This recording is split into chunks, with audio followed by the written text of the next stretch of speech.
The morning sky hung low and gray over Pine Ridge Lake, the kind of winter day that made most people hurry from their cars to buildings with heads down and shoulders hunched. But not him. He loved these quiet mornings when the world seemed to hold its breath under a blanket of snow. The man pulled his worn blue knit cap lower over his ears as he continued his Sunday walk around the lake. His friends often teased him about these walks, saying only a crazy person would choose to be outdoors in 20-degree weather when there was perfectly good central heating at home. But these moments alone with his thoughts had become sacred to him over the years. He was a carpenter by trade, with hands that told stories of decades of honest work, calloused palms, a slightly crooked index finger from an accident with a nail gun years ago, and skin that remained rough despite the moisturizer his sister always gave him for Christmas. At 42, he carried himself with the quiet confidence of someone who had faced life's challenges head-on and emerged stronger for it. The lake path curved through a stand of bare birch trees, their white trunks stark against the gray-blue ice of the lake. He paused to watch a cardinal dart between branches, a flash of brilliant red against the monochrome landscape. That's when he heard it, a sound that didn't belong in this peaceful scene. A child's scream, high and terrified, followed by another. His body reacted before his mind fully processed what was happening. He sprinted toward the sound, boots crunching through the fresh snow. Breaking through the tree line, his heart nearly stopped at what he saw. About 50 yards from shore, 2 small children had fallen through the ice, their bright winter coats visible against the dark water as they struggled to keep their heads above the surface. "Hold on," he shouted, already pulling off his heavy coat. "I'm coming." "Try to stay still." He scanned the shoreline desperately, looking for anything that might help. There was no one else around, no rescue equipment, nothing but the contents of his pockets, a phone, wallet, and keys. He pulled out his phone with shaking hands and dialed 911, speaking rapidly as he moved toward the ice. Emergency on Pine Ridge Lake, east side near the birch grove. 2 children fallen through the ice. "I'm going to try to reach them. Please hurry." The dispatcher's voice urged caution, told him to wait for emergency services, but the panic in the children's voices made waiting impossible. He could see them struggling to hold onto the jagged edge of the ice, their small gloved hands slipping. The girl looked no more than 9, the boy perhaps 7, siblings from their matching green coats. "Just hang on, kids," he called, his voice steady despite the fear coursing through him. He'd grown up near this lake, knew its moods and dangers. The ice near shore should be solid enough to bear his weight if he spread it out. He lay down at the edge where the ice met land and began to inch forward on his stomach, distributing his weight as broadly as possible. The cold bit through his clothes immediately, but he barely noticed. His focus narrowed to those 2 frightened faces and the distance between them. "Help us, please." The little girl's voice shook with cold and fear. "My brother can't swim good." "I'm coming, sweetheart. Both of you try to stay as still as possible. Don't pull on the ice, it'll just break more." 20 yards out, he heard the first warning crack beneath him. He froze, heart hammering in his chest. When nothing gave way, he continued forward, moving with agonizing slowness. Each inch gained was a victory, each foot a triumph against the voice in his head screaming about the danger. He could hear the little boy crying now, a soft, hiccuping sound that tore at his heart. The cold water would be sapping their strength quickly. Hypothermia was a silent killer, and these were just children with small bodies that would cool rapidly. "What's your names?" he called, trying to keep them alert and focused. "I'm..." The girl's teeth chattered violently. "I'm Lily, this is my brother Danny." "Nice to meet you, Lily and Danny. I'm going to get you out of there, okay? My name's Ray. I build houses for a living, so I'm pretty strong. You just hold on a little longer." He was close enough now to see their faces clearly. Brown eyes wide with fear, lips turning an alarming shade of blue. The boy Danny seemed to be struggling more, his small arms trembling with the effort of holding onto the ice. Ray could see that the children had ventured out following what looked like a small dog's paw prints in the snow. The animal, lighter and with weight distributed on 4 paws, had likely crossed safely, leaving a deceptive trail. 30 yards out, another crack, louder this time. Ray felt the ice shift slightly beneath him but kept moving. 40 yards. He could almost reach them now. "That's it, you're doing great," he encouraged, his voice remarkably calm. "Lily, I'm going to reach for your brother first since he looks more tired. Then I'll get you right after. Can you hold on just a bit longer?" The girl nodded bravely, though tears streaked her cheeks. Ray inched closer until he could almost touch Danny's outstretched hand. The ice beneath him groaned ominously. Okay, Danny, I need you to be really brave now. When I count to 3, I'm going to grab your wrists. Don't try to grab me, let me do the holding, okay? The boy nodded, his eyes never leaving Ray's face. 1, 2, 3. Ray lunged forward the last few inches, his strong carpenter's hands closing firmly around the boy's skinny wrists. Danny was surprisingly light as Ray pulled him up and out of the water in one smooth motion, dragging him onto the ice beside him. Good job, buddy, Ray said, quickly positioning the shivering child on his back. Now lie flat just like me, okay? We're going to wait right here while I get your sister. Lily was only a few feet away, but those few feet might as well have been miles. The ice where Danny had been was now a gaping hole, and to reach Lily, Ray would need to move around it onto ice that might be even weaker. In the distance, he finally heard sirens. Help was coming, but not soon enough for the girl whose strength was visibly failing. I'm cold, she whispered, her grip on the ice loosening. No. Stay with me, Lily, Ray called sharply. Look at me, honey. Look right at me. Her eyes, dulling with cold and exhaustion, found his. That's it. Now I'm going to slide around to you. The ice is going to make scary noises, but you just keep looking at me. Moving with painful slowness, Ray began edging around the broken section of ice, speaking continuously to keep the girl focused on his voice rather than her fear. The ice protested with cracks and groans that seemed impossibly loud in the winter quiet. Did you know I built a treehouse once? He asked, forcing lightness into his tone as he moved. It had 3 rooms and a rope ladder. Maybe someday I could show you how to build one. 5 more feet. The ice beneath him dipped slightly, water seeping up around the edges. Ray froze, then adjusted his position to distribute his weight differently. Ray? Lily's voice was alarmingly faint now. I don't think I can hold on anymore. Yes, you can, he insisted, his voice firm but kind. You're doing amazing, Lily. I'm almost there.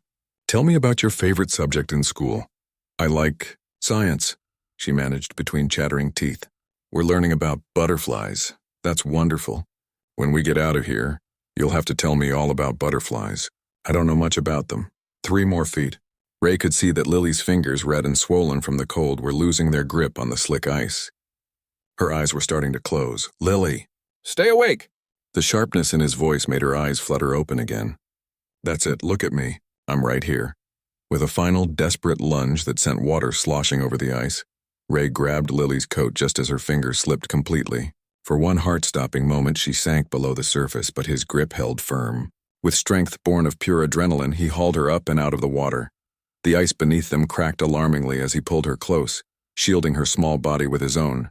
Danny, still lying flat where Ray had left him, began to cry with relief.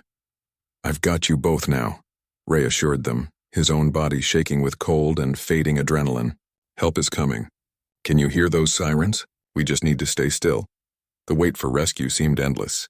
Ray kept talking to keep the children alert, telling them about the birdhouses he carved in his spare time, asking about their school, their friends, anything to keep their minds working.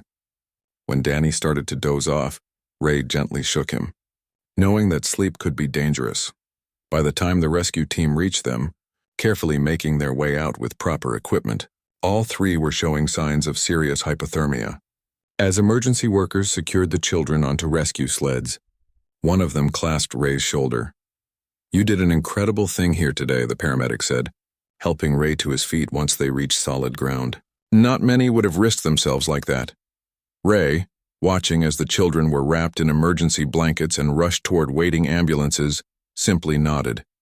He hadn't done anything special, he thought. He'd just done what needed doing. As they helped him toward the shore, his legs nearly giving out beneath him, Ray looked back at the treacherous ice and the dark water beyond.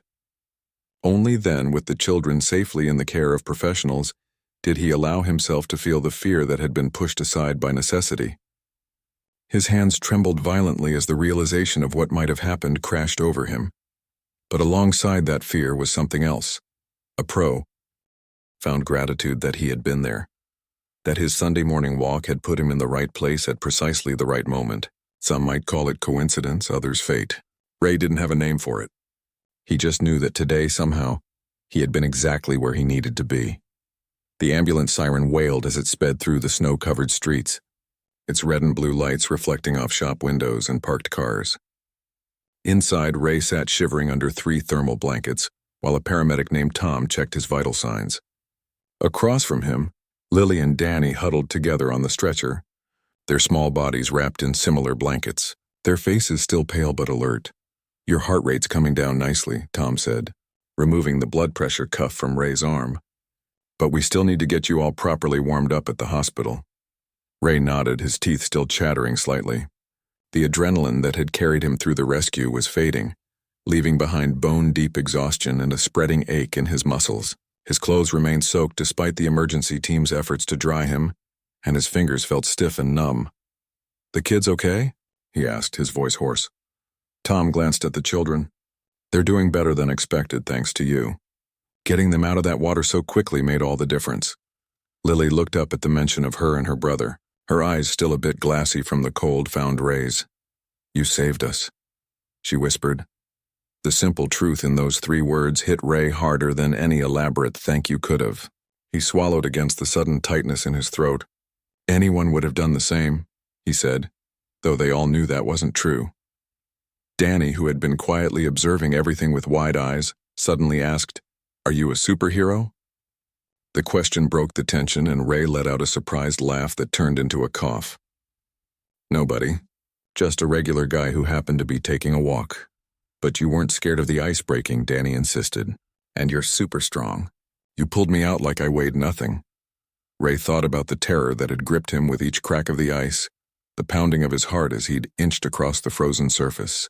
"I was plenty scared," he admitted. "Being brave doesn't mean you're not afraid. It just means you do what needs doing anyway." The ambulance slowed as it approached the hospital entrance. Tom prepared the children for transfer, checking their IV lines one last time. "County General has a great pediatric unit," he assured Ray. "They'll be in good hands." As the back doors swung open, Ray tried to stand and nearly collapsed as pain shot through his legs. Tom and another paramedic caught him, easing him onto a waiting wheelchair. "Easy there," Tom said. "Your body's been through a lot." Those muscles seized up from the cold and the strain. The emergency room buzzed with activity as they wheeled Ray in behind the children's stretcher. Doctors and nurses swarmed around them, speaking rapidly in medical shorthand that Ray couldn't follow. He caught phrases like moderate hypothermia and possible frostbite concerns as they wheeled him into an examination room. A doctor with kind eyes and silver-streaked hair introduced herself as Dr. Chen. "Let's get you out of these wet clothes," she said, helping Ray with efficient, gentle movements. "You're suffering from hypothermia, though not as severe as it could have been. We need to warm you gradually to avoid shock." As she worked, checking his fingers and toes for frostbite damage, she asked, "The paramedics tell me you rescued 2 children from the lake?" Ray nodded, wincing as sensation began returning to his extremities in painful prickles. "How are they doing?" "They're being treated right now. Their parents just arrived. Apparently they'd let the kids walk their dog with strict instructions to stay away from the lake." Dr. Chen shook her head slightly. "Children don't always follow directions, especially when a curious dog leads the way." She finished her examination and helped Ray into a hospital gown. "We'll be keeping you overnight for observation. Your core temperature is still below normal, and I'm concerned about these." She gestured to his hands where the skin was red and swollen. "There's some frostbite damage here, though thankfully not severe. We'll need to monitor it." Ray hadn't even noticed the state of his hands, but now that she mentioned it, they throbbed painfully. "Will there be permanent damage?" he asked, thinking of his carpentry work. "It's too early to say for certain, but I'm optimistic. The fact that you can feel pain is actually a good sign." She patted his shoulder. "Rest now.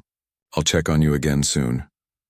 After she left, a nurse helped Ray into a hospital bed, piling warming blankets on top of him and setting up an IV to deliver warm fluids directly into his bloodstream. Despite his protests that he was fine, exhaustion pulled at him and he found his eyelids growing heavy. The last thing he remembered before drifting off was wondering if his tools would be safe in the truck he'd left parked near the lake. He woke to the sound of soft voices. Opening his eyes, he saw a man and woman standing hesitantly in the doorway of his room. The man was tall with glasses and an anxious expression. The woman was shorter with her hair pulled back in a ponytail, her eyes red-rimmed from crying. "He's awake," the woman whispered, then stepped forward. "I'm sorry to disturb you." We're Lily and Danny's parents. Ray pushed himself up against the pillows, grimacing at the stiffness in his shoulders. How are they doing? They're going to be fine, the father said, his voice breaking slightly. The doctors say there's no lasting damage. They're keeping them overnight just to be safe, but he trailed off, clearly emotional. We wanted to thank you, the mother continued, moving closer to Ray's bed. If you hadn't been there today... She couldn't finish the sentence. I'm just glad I was taking my usual walk, Ray said simply. The father stepped forward then, extending his hand. I'm Pete, and this is my wife, Beth. Our family owes you everything. Ray shook Pete's hand awkwardly with his bandaged one. Ray Thompson. Honestly, I just did what anyone would do. But no one else was there, Beth said quietly. No one else saw them fall in. No one else risked their life on that ice. The firefighters who arrived said they've never seen anything like it. That the ice you crossed shouldn't have held your weight. Ray didn't know how to respond to that. The thought that he might not have made it back to shore himself hadn't really sunk in until now. The kids are asking for you, Pete said. When you're feeling up to it, they'd love to see you. Danny's telling everyone his superhero theory. He smiled slightly. I'd like that, Ray said, finding himself genuinely looking forward to seeing the children again. After Lily and Danny's parents left, promising to return the next day, Ray was examined again by Dr. Chen. She seemed pleased with his progress but frowned when she checked his hands. The swelling concerns me, she said, gently turning his right hand. And your heart rate is showing some irregularities. I'd like to run a few more tests. The next few hours passed in a blur of medical procedures, an ECG, blood tests, x-rays of his hands and feet.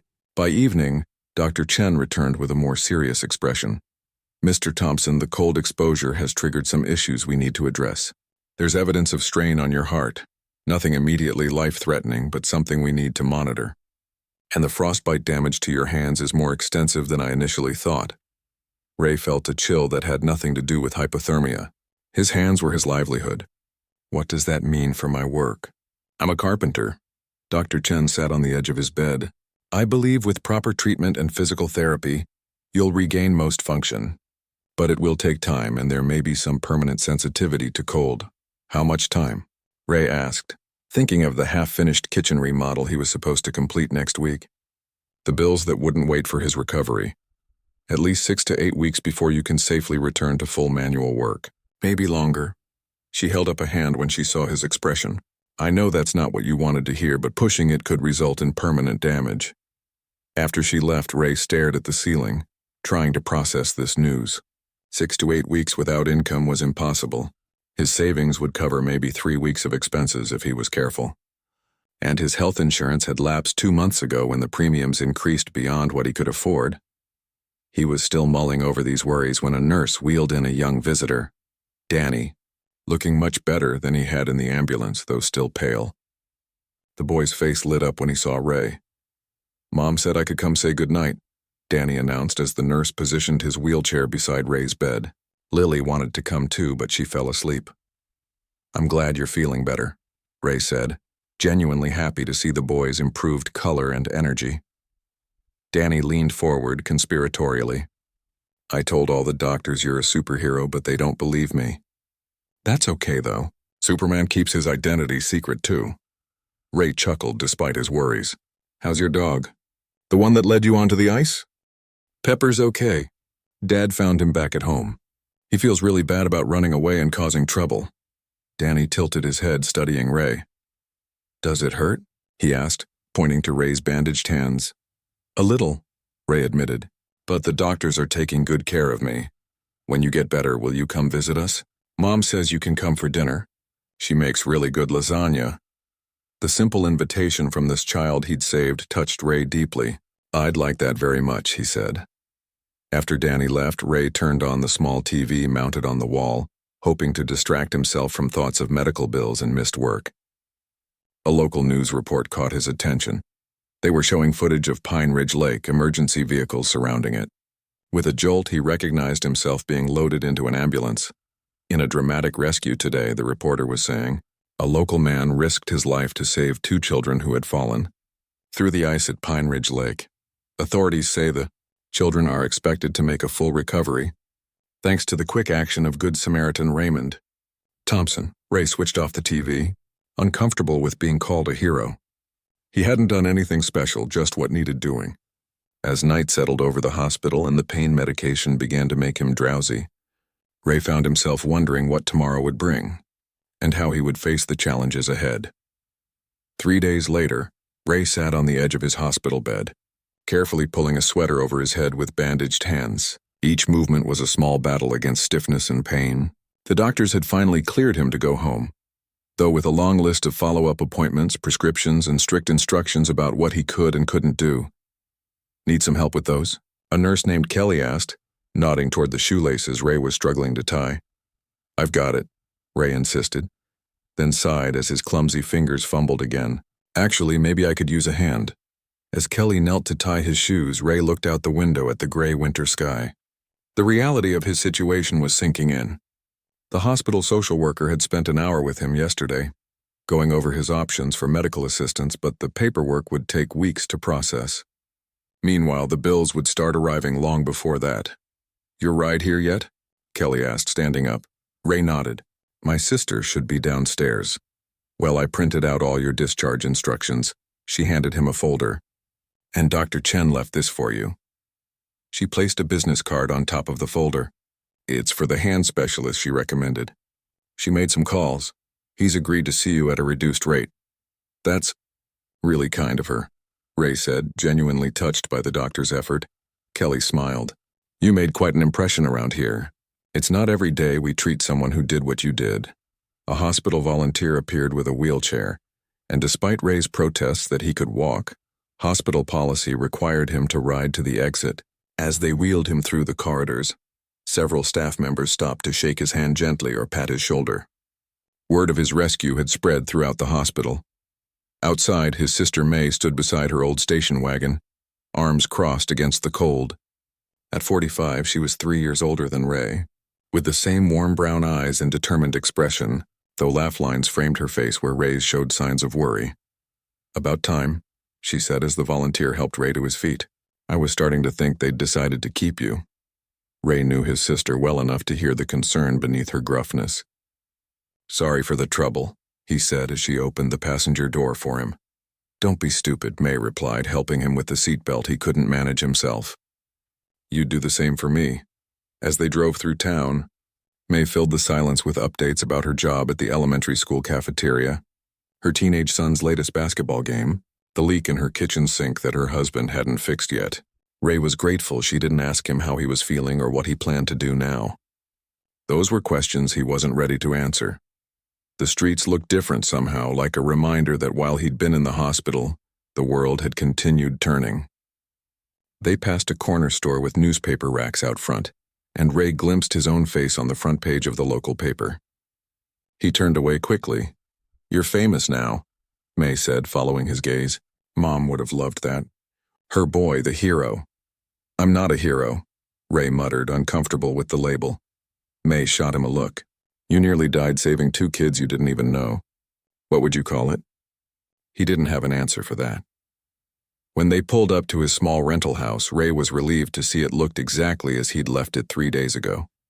Something about its familiar shabbiness, the peeling paint on the porch steps, the mismatched curtains visible through the windows, was deeply comforting.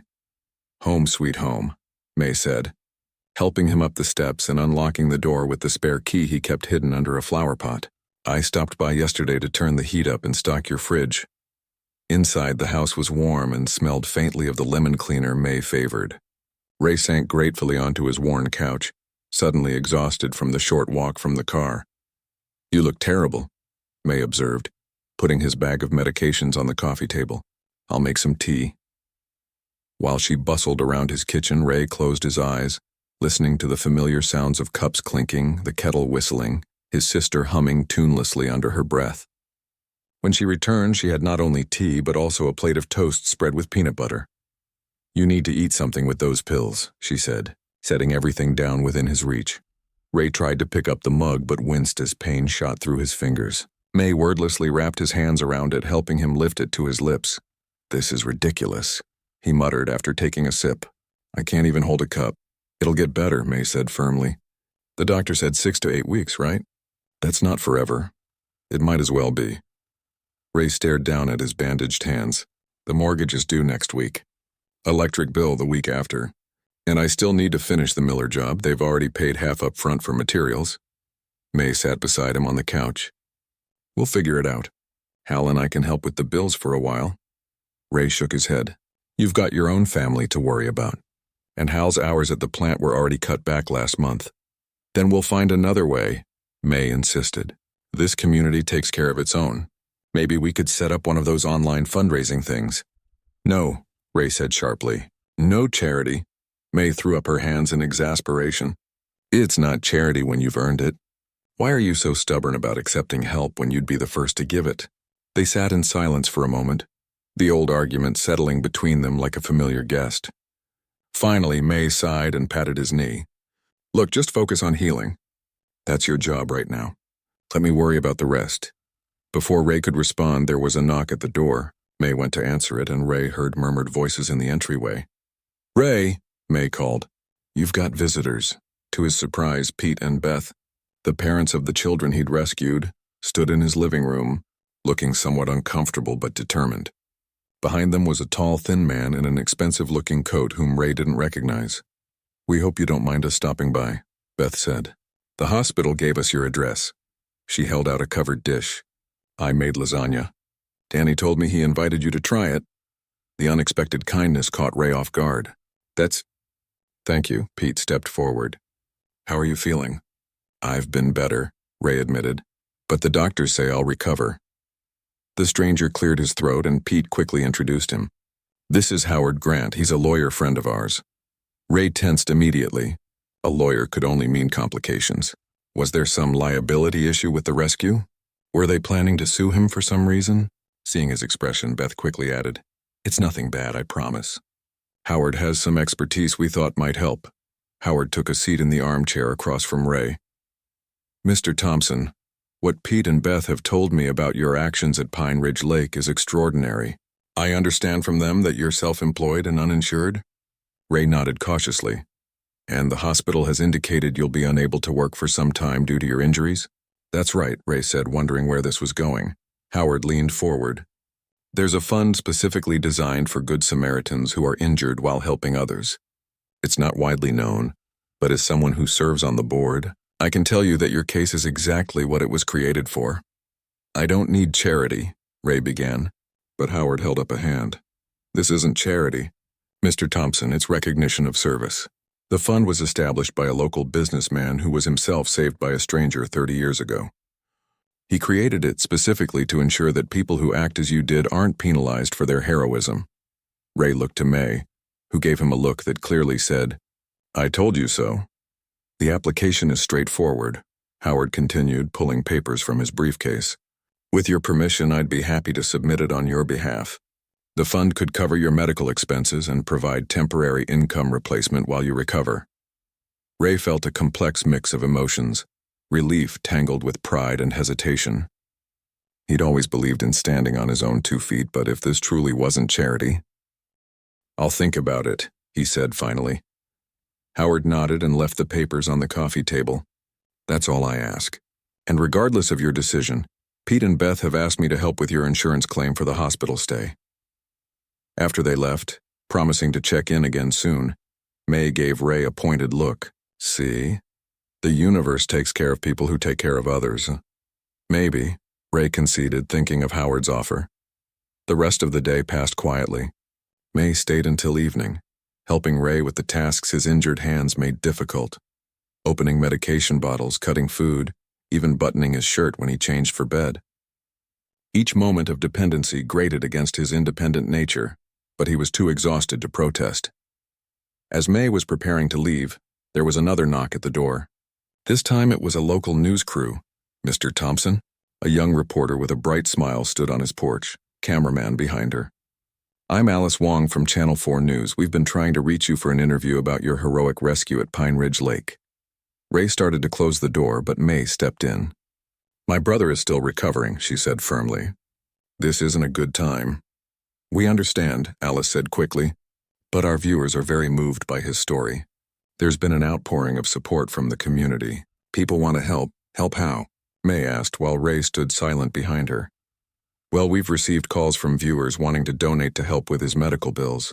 A local contractor has offered temporary jobs to his employees until he can return to work. And the children's school is organizing a thank you event. Ray felt overwhelmed. He hadn't expected any of this, hadn't wanted attention or recognition. He'd just done what anyone would do in his place, hadn't he? Tell them thank you, he said finally. But I'll be fine.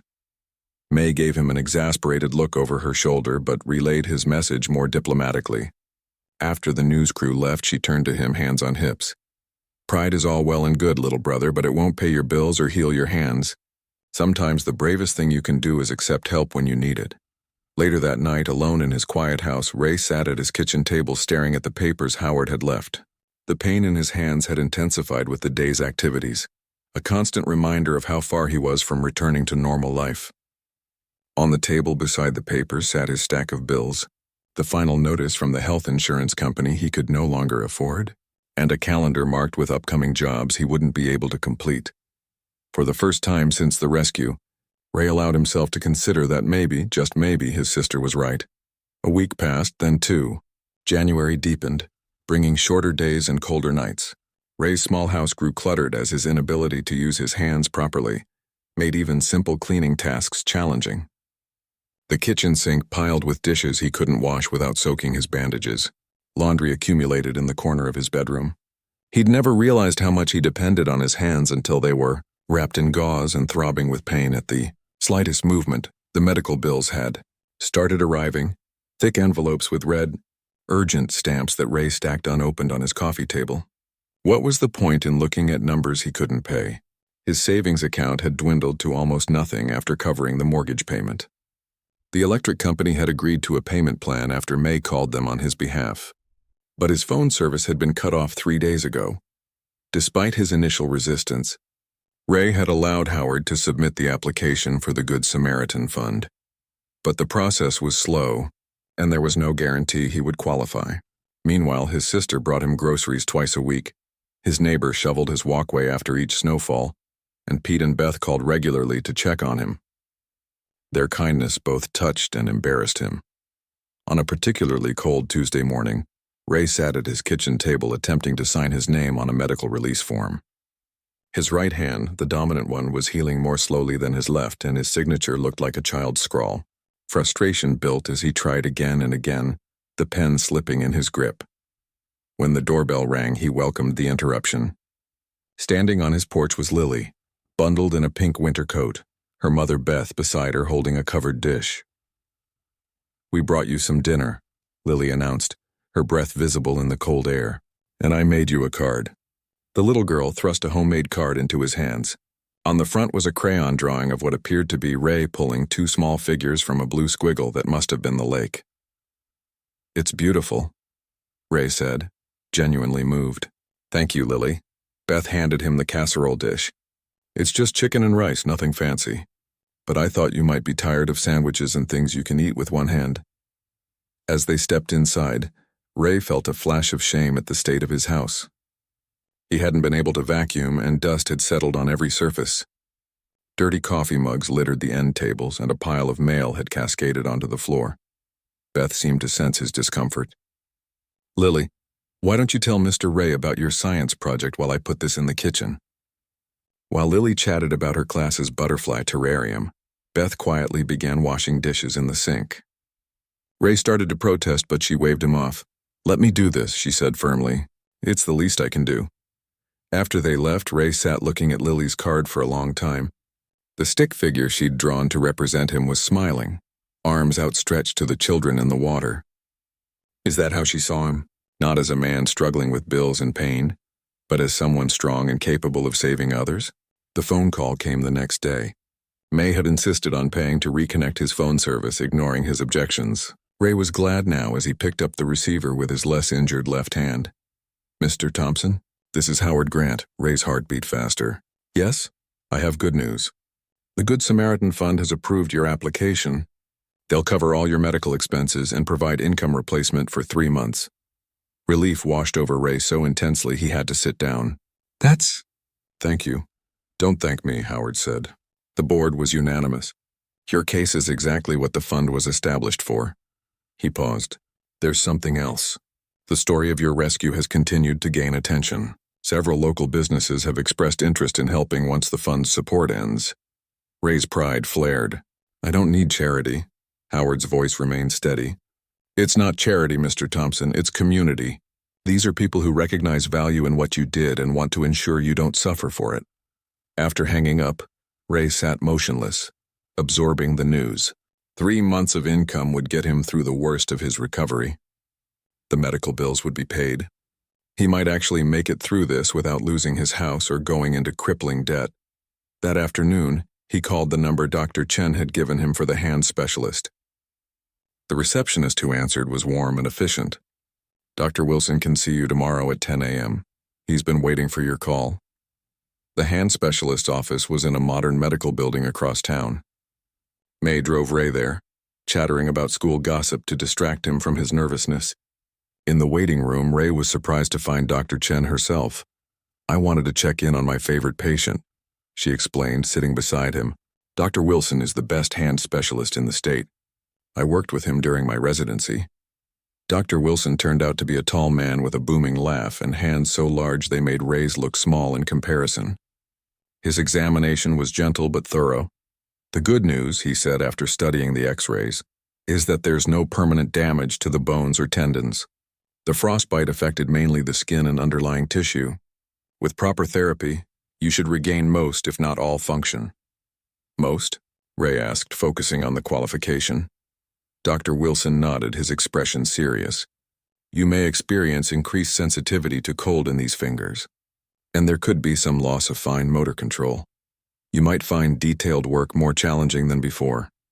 Detailed work was exactly what Ray's carpentry required. His specialty was custom cabinetry and furniture, work that demanded precision and steady hands. But, Dr. Wilson continued, seeing Ray's expression, that's a worst-case scenario. With consistent therapy and patience, many patients recover completely. He scribbled on a prescription pad, I'm prescribing specialized physical therapy 3 times a week, and I want to see you again in 2 weeks. As Ray left the office clutching his prescription and a handful of pamphlets about hand injuries, Dr. Chen walked him to May's waiting car. Remember, she said, healing isn't just physical. Give yourself permission to accept help. It doesn't make you any less strong. Ray thought about her words that evening as he attempted to prepare a simple meal one-handed. The beans he was trying to open slipped from his grip, the can rolling under the table. He swore in frustration, then sat heavily in a kitchen chair, suddenly overwhelmed by the simplest of tasks. The doorbell interrupted his moment of self-pity. It was Pete, Danny's father, holding Ray's toolbox. Hope you don't mind, Pete said, looking somewhat embarrassed. But Danny hasn't stopped talking about your carpentry work since you mentioned it in the hospital. I thought maybe you could show him a few things. He lifted the toolbox. I found this in your truck. Your sister gave me the keys. I had it detailed and tuned up while I was at it. Ray stared at him in confusion. You had my truck serviced? Pete shrugged. It seemed like the least I could do. Plus, Danny's been asking when you're coming for dinner. I thought maybe I could drive you over this weekend if you're feeling up to it. Before Ray could respond, a sleek black SUV pulled up in front of his house. The driver's door opened and a woman stepped out wearing a tailored pantsuit that probably cost more than Ray's monthly mortgage payment. Mr. Thompson, she called, walking up the path. My name is Angela Chen. I represent Lexus of Pine Ridge. Do you have a moment? Ray and Pete exchanged confused glances as the woman approached. I apologize for arriving unannounced, she said, but our dealership has been following your story. Our owner was particularly moved by your selfless actions at the lake. She handed Ray a business card. We'd like to discuss a proposition with you at your convenience. After she left, promising to call the next day to arrange a proper meeting, Ray and Pete stood in bewildered silence. What do you think that was about? Pete finally asked. Ray shook his head. No idea. Later that night, after Pete had left with a promise to pick him up for dinner on Saturday, Ray found himself smiling for the first time in weeks. His hand still hurt. The bills were still there, and uncertainty about his future as a carpenter lingered. But something had shifted inside him. May called just before bedtime. You'll never believe what I heard at the grocery store, she said without preamble. There's a rumor going around that Lexus is planning some kind of event centered around your rescue. Alice Wong from Channel 4 was asking questions about it. That's strange, Ray said, thinking of the woman who had visited earlier. Their representative stopped by today but didn't say anything specific. Well, whatever it is, it sounds big, May replied. Mrs. Walker from the bakery said they've ordered 50 pastry platters for some kind of press event next week. After hanging up, Ray sat on his porch despite the cold, looking up at the stars. The same stars had been shining the day he'd pulled those children from the lake, a day that now felt like it belonged to someone else's life. So much had changed in such a short time. His truck sat in the driveway, looking cleaner than it had in years. Inside the house, Lily's card sat propped on the mantel beside a photo of Ray's parents. His toolbox, which Pete had brought back, rested beside his favorite chair, a tangible reminder of the work he loved and hoped to return to. For so long, he'd measured his worth by his independence, his ability to solve his own problems and make his own way. But these past weeks had taught him something he'd never expected to learn. That sometimes the strongest thing a person could do was to allow others to help carry the load. As he looked out at the quiet street where he'd lived for 12 years, Ray realized he'd never really known his community until now. The neighbors who checked on him, the doctors who went above and beyond their duties, the family of 2 children he'd saved who now treated him like one of their own. And now, apparently, a luxury car dealership with some mysterious plan. Whatever Lexus wanted, Ray decided he would at least hear them out. After all, what was the worst that could happen? 3 days after the strange visit from the Lexus representative, Ray sat in his living room flipping through channels on his old TV. Physical therapy had worn him out that morning, leaving his hands aching despite the progress Dr. Wilson had praised. The exercises were helping, but recovery was slower than Ray had hoped. He still couldn't hold his carpentry tools properly, and the thought of never returning to his craft lurked in the back of his mind like a shadow. The doorbell rang, interrupting a news report about local weather. Ray heaved himself up from the couch, moving carefully to avoid jarring his sensitive hands. When he opened the door, he found a delivery man holding a large envelope. Raymond Thompson? The man asked, consulting his clipboard. That's me. Sign here, please. Ray awkwardly scrawled something that barely resembled his signature, then took the envelope inside. It bore the Lexus logo in the corner, and he felt a mix of curiosity and wariness as he carefully tore it open. Inside was an elegantly printed invitation to what was described as a community recognition event at the Pine Ridge Lake Public Pavilion, scheduled for the following day at 10 a.m. A handwritten note from Angela. Chen asked him to arrive by 9:30 and to please keep this confidential until the event. Ray set the invitation on his coffee table and stared at it. What exactly did a luxury car dealership want with him? The cynical part of him suspected a publicity stunt, the local hero and the generous corporation, a photo opportunity for their marketing materials. But Mr. Takahashi, the owner, had seemed genuinely interested in Ray's story when they'd met briefly. The phone rang, startling him from his thoughts. Did you get one too? It was Pete, Danny's father, not bothering with a greeting. An invitation from Lexus? Just now, same here. For the whole family. Any idea what it's about? None, Ray admitted. You planning to go? Danny's excited about it. Says he wants to see you again anyway. Keeps asking when you're coming back for dinner.